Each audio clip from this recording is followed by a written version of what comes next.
Malaking sunog sa Cebu na post ni Rudy Baldwin sa kanyang Cebu Vision noong November 5, 2023.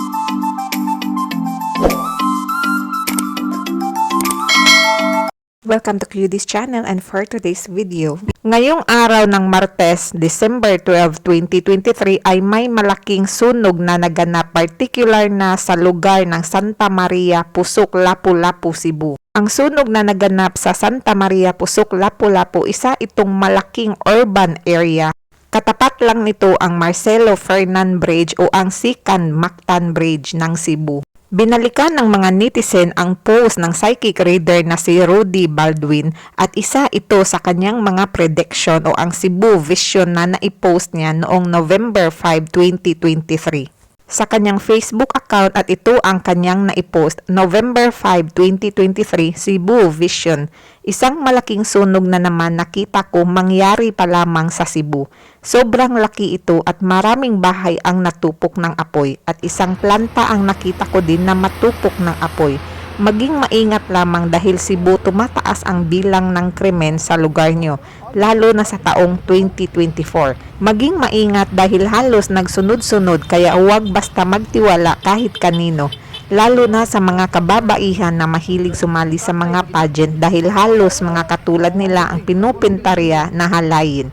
Maging maingat lamang ang lahat. May nakita akong isang simbahan ng Cebu na magliyab sa apoy. Natupok ito at ang may simbahan akong nakita na mapinsala ang bahagi nito dahil sa lakas ng impact ng lindol. Mga taga Cebu, mitulay ako nakikita na guguho at may biktima na sa pagguho nito. Maging maingat lamang ang lahat at mahalaga ay huwag kalimutan na manalangin palagi. Sinabi din ni Rudy Baldwin na may nakita siyang planta na matupok ng apoy. Kahapon lang din ay may sunog na naganap sa Cebu, sa Sitio Naga, Barangay Babag ng Lapu-Lapu City. May nasawi na 4 na tao sa sunog na nangyari sa Barangay Babag, Cordova, Lapu-Lapu City. At ngayong araw naman ang malaking sunog na naganap sa Sitio Santa Maria at Sitio Seaside, Barangay Pusok, Lapu-Lapu City. Ang dalawang sunog na naganap sa Lapu-Lapu City, Cebu kahapon December 11 at ang malaking sunog ngayon December 12 ay na-vision umano ni Rudy Baldwin sa kanyang Facebook post noong November 5, 2023. Narito ang kuha sa live video ng napakamabuti, napakamadaling lapitan at napakaaktibo at mahal ng mga taga Lapu-Lapu City, si Mayor Junard Ahong Chan. Kadawat na to ang mong report na doon ay dakong sunog, no? Makita na to, makaiksunan ng sunog, no? Nasa tugkaran, grabe yung kayo, no? Muna, ang sunog sa Santa Maria, makaiksunan, padung ta sa area. Alright, so, muna, ato lagi panawagan ang mga kabumbiruhan nato sa area. So, grabe yun ka itum ang mong sunog, diin ka, diha, ang nagsikit-sikit ang mga panimalay, mga kaigsunan sa Sitio Santa Maria, Barangay Pusok. So padung tangad to sa mong area para sa pag tabang, no? So nanabang na hasta ang mga kuan mga isunan, hasta ang mga lumulot nyo din. So nagbayanihan na sila. So itabang na ang mga dere. So dako-dako na gyud, oh. Perti si kita na bagi din yung balaya dire. Hindi napita.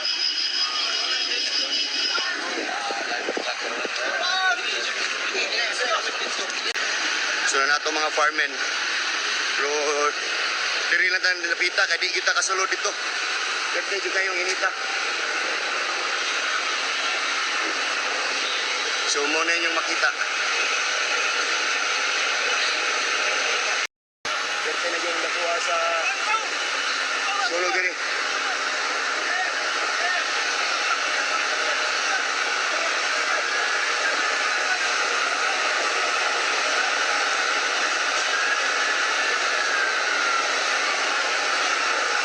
Nani luyo sa ICM, ha? Kailan siya tala mo galing sa Santa Maria, barangay sa Pusok. Perti yung dagana o kuhan diri. Balay. Sige, kining balay diri.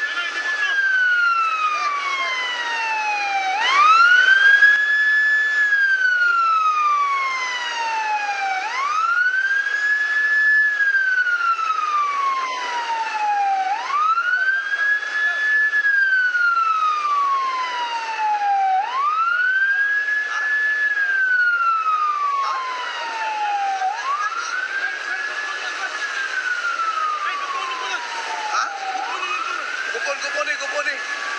Kailan kuponi siya?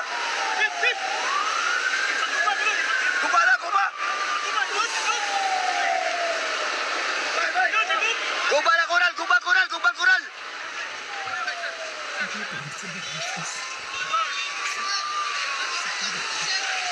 So, nana si Hong Chan. Diri mga igala, so kinala nagkupo ng koral aron maagian na maka mula akses sa itong mga kabimbruhan.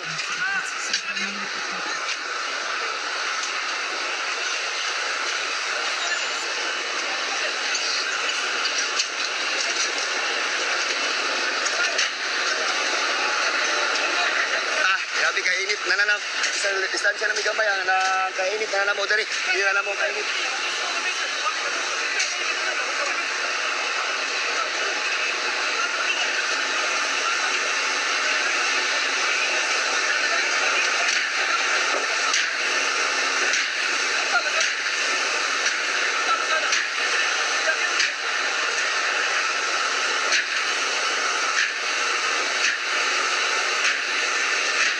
So giguba ang koral diri no sa mailon sa ICF para isabol no dali gyud makapenetrate ang ato ang mga kumburahan. So gipaguba na isag na ni Mayor Aung Chan kay paguba na tanan. Kay inita na jud kay diri napita. Mismo diri sa mo ang gibarugan karon pati na inita.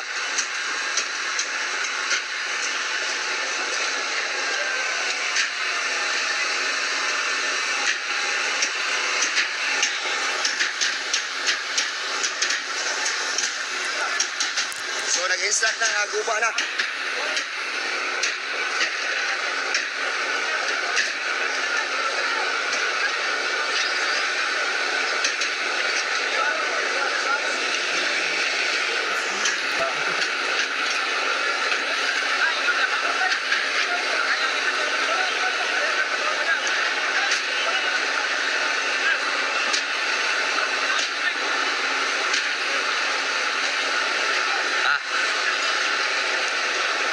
Gloves ha! Sulog na mo gloves!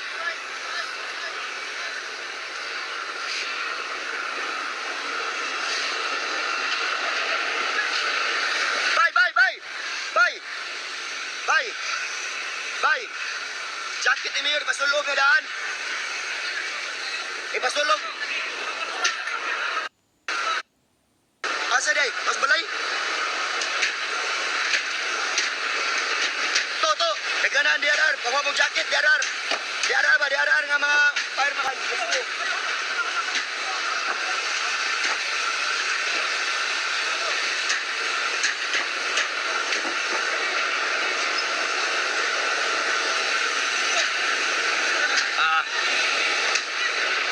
So na ha, magkulang ni matabang kainit sa layo-layo na may distansya na may sa maong area. Napinga na mo ang kainit diri, grabe na kayo takbo lagi ang sunog. So mo nang makita ninyo diri. Diri nga area. O na.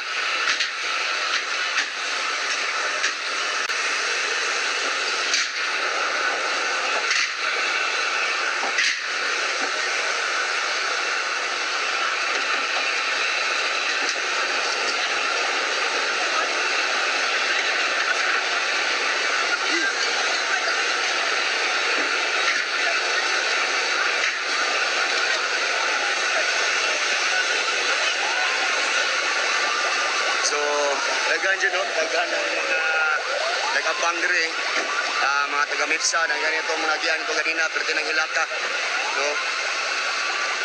Daghan dyan gani, daghan ko yung apartment, sikit dyan gani, grabe ka sikit, isulod din Santa Maria, grabe ka sikit din bala, kanang iriyaha yun, daghan yung mga lumulupyo, daghan yung mga nag-abang. So maglisod kita so dito, pero kung na, no? Ato na lagi mga maisog na to ng mga apartment, na nisulod na dito, sa maong area, no, sinit na sa maong tubig.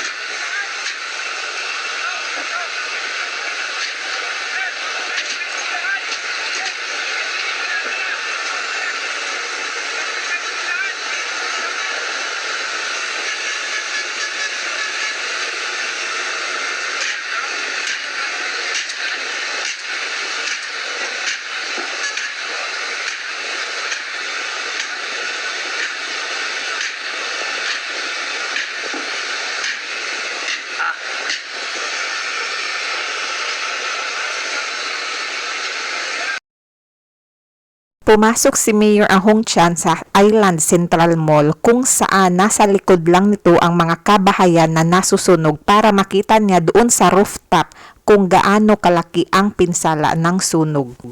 Dul, sa taas ta, Dul. Muna ni.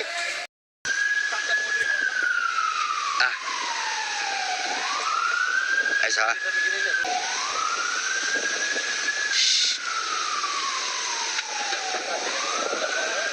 Ang atong location karon nata sa pinakamabaw sa Island Central Mall. Mo niya to ang aerial re, no mo niya to makita diri karon. Puro gyud ang tibuok Santa Maria mga kagala.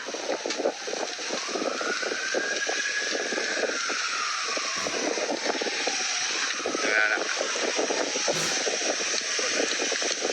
Puro gyud makita ninyo. Pinapangako naman ng mabutihing mayor ng Lapu-Lapu City na si Mayor Ahong Chan na hindi niya pababayaan ang mga biktima ng sunog. Pinapakansil na rin ni Mayor Ahong Chan ang Christmas party na gaganapin sana sa lahat ng empleyado ng City Hall. Habang ginagawa ko itong video, hindi ko talaga mapigilan na maluha at sobrang nalungkot sa mga kababayan ko doon sa Cebu. Taga Cebu, Mandawi City ako at sobrang akong nalungkot sa nangyari sa mga nasunugan. Lalo't magpapasko na sobrang nakakaawa yung mga biktima sa sulog. Very depressing.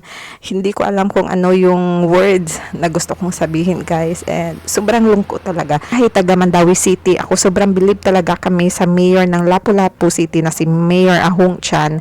Saluto yung mayor and God bless.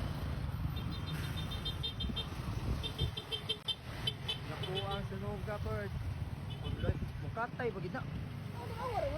Wala ang building, kako ng building oh. Laharos na diri tanan tro no.